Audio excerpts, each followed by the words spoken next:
देखो हम इसमें ना स्टार के बारे में पढ़ने वाले हैं। 2024 में क्वेश्चन आया था जाइंट स्टार और ड्वार्फ स्टार के ऊपर।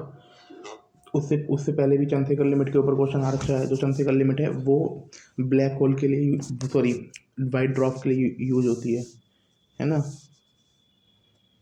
ये लिमिट बियॉन्ड स्टार सफर इंटरनल कोलैप्स कॉल्ड। उससे मतलब क्वेश्चन आ चुका है इसके ऊपर बहुत बार। इसके ऊपर हम पढ़ने वाले हैं। ठीक है, पहले हम जाइंट स्टार के बारे में पढ़ लेते हैं। जाइंट स्टार ना कम जीता है क्योंकि जो उसके अंदर जो न्यूक्लियर फ्यूल होता है ना वो बहुत जल्दी खर्च करता है। और वो क्यों खर्च करता है? क्योंकि जो उसका कोर होता है ना वो बहुत प्रेशर वाला होता है और बहुत टेम्परेचर होता है, और उसका मास भी हाई होता है और टेम्परेचर भी हाई होता है, इसलिए उसके उसमें न्यूक्लियर फ्यूजन तेज होता है।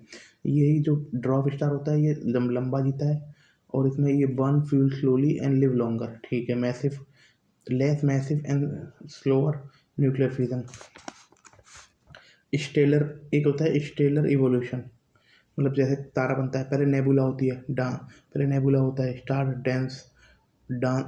Dense from star dense form to star dense region molecular cloud compose gas of dusty. ठीक है, प्रोटोस्टार होता है जो स्टार जैसा बनता है, जब सारी ग्रेविटी के कारण गैस कोलैप्स होती है और हीट निकलती है। Main sequence star begin nuclear fusion bye hydrogen to helium. एक तो रेड जाइंट और सुपर सुपर जाइंट होता है। When hydrogen hydrogen is depleted, है ना, उससे क्या होता है, और हीलियम फ्यूजन होता है और स्टार ना मतलब फैलता है। ये हो गया वाइट ड्राफ्ट। फिर एक और अगला होता है वाइट ड्राफ्ट। इसमें क्या होता है, वाइट ड्राफ्ट में स्टार जिनका 8 से कम सोलर मास वाला होता है वाइट ड्राफ्ट बन जाते हैं, जिनका 8 से ज़्यादा होता है वो न्यूट्रॉन स्टार बन जाते हैं, है ना। अब इसके लिए कौन कौन से फैक्टर इंपॉर्टेंट होते हैं? इनिशियल मास और मेटलिसिटी, मतलब जिसका कंपोजिशन हो रहा है। Main sequence of star, star is a stable face of life, nuclear fusion, hydrogen convert into helium. 90% तो स्टार की लाइफ होती है यही होती है, balance between gravitational force and radiation force. Classification, hot colour blue and white, medium to yellow and like old. जैसे जैसे ज़्यादा ठंडा होता है उसका रंग नीले से पीला और अंत में लाल हो जाता है। नीला पहले फिर पीला फिर अंत में लाल। Proton chain, 4 hydrogen atom convert into helium, low temperature 15 million kelvin, specially in low density reaction. हमारे सन में प्रोटोन चैन हो रही है, और बाकी जो बड़े होते हैं उसमें CNO होती है। इसमें कार्बन नाइट्रोजन ऑक्सीजन के नाभिय उत्प्रेरक के रूप में काम करते हैं, और हाइड्रोजन नाभिय बदल जाते हैं तापमान।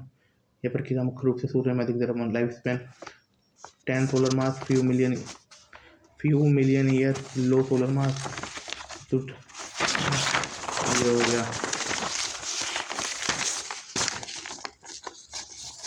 Red giant. Last stage energy source hydrogen finished, तारे के अंदर संतुलन बिगड़ जाता है, वो फैलने लगता है, तारे में आकार बहुत बड़ा हो जाता है जिससे वो लाल रंग का दिखाई देता है ना। रेड जाइंट कहते हैं। रेड जाइंट क्यों बनता है? ईंधन की कमी, संतुलन बिगड़ना, फैलना, तापमान कम होना। रेड जाइंट तारे का भविष्य उसके द्रव्यमान पर निर्भर करता है। रेड जाइंट तारे का भविष्य उसके द्रव्यमान पर निर्भर करता है। छोटे द्रव्यमान वाले तारे अपनी भारी परतों को खो देते हैं और वाइट ड्वार्फ बन जाते हैं। बड़े द्रव्यमान वाले तारे सुपरनोवा विस्फोट करते हैं और न्यूट्रॉन स्टार या ब्लैक होल बन जाते हैं। Fate of outer layer ejected planetary nebula living behind the white dwarf. Red giant, hydrogen finish, helium depletion. White dwarf के बारे में, जब एक तारा हमारे सूर्य जैसा अपने जीवन के अंत चरण में होता है तो वो रेड जाइंट बनता है। वो अपनी भारी परत को अंतरिक्ष में छोड़ देता है। इसके बाद उसकी कोर बस्ती होती है, वाइट ड्वार्फ कहते हैं। प्रक्रिया, रेड जाइंट में हाइड्रोजन फिनिश हो जाती है। ग्रही अपनी भारी परतों को स्वतंत्र, जिससे ग्रही नीहारिका बनती है। कोर संकुचन, भारी परत छटने के बाद कोर तिकोने लगता है और बना हो जाता है वाइट ड्वार्फ। कोर कोर बोना बन जाता है जो गर्म धीरे धीरे ठंडा आराम होता है। समझ नहीं होता, ठीक है। वाइट ड्वार्फ एंड में ब्लैक होता है पर कोई भी नहीं है। Understand cosmic age of universe, ये किसकी हेल्प लेता है? ये वाइट ड्वार्फ की हेल्प लेता है।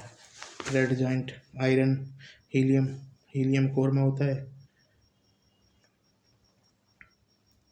हीलियम हीलियम होता है कोर में।